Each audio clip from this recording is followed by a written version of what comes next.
Timestalkers is a 1987 film directed by Peter Schultz. It's written by Brian Clemens, based on The Tintype by Ray Brown. And we have a cast including William Devane as Scott McKenzie. We also have Lauren Hutton and John Ratzenberger. It's because of Ratzenberger that I became aware of this film. And when I read the description, I thought this could go either way for me.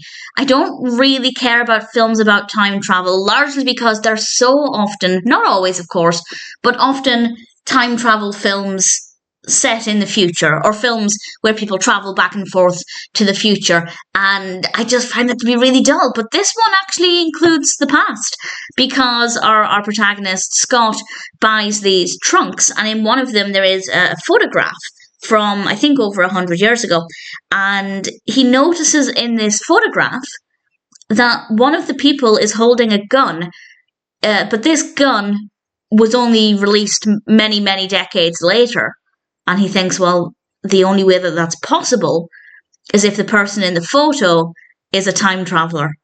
And he goes on this mission to find out more, and I will say no more than that. I don't want to give away anything else. As a concept, I did think it was quite fascinating. I was keen to see what would happen. I didn't have any specific expectations, and it's fine. It's definitely an interesting concept, but I found that we were jumping around a little bit too much, and it just didn't feel like it flowed well enough. So, as a story, it is fascinating. I was keen to see what would find out, but we do jump around a little bit too much, so it's definitely not perfect. However, we have some good characters. I really liked all of our protagonists. I thought they were really interesting, and it was very easy to get behind their journey and want the best for them, and I was very keen to find out what would happen. So for the most part, I did enjoy the story. I think we have some really great costumes as well, particularly the Western costumes. I don't know if they're 100% accurate for the Wild West, but certainly they looked pretty great. So I was happy enough with that one. It's not bad. I probably wouldn't watch it again now that I know what happens and how things develop. I'm satisfied with that part of it.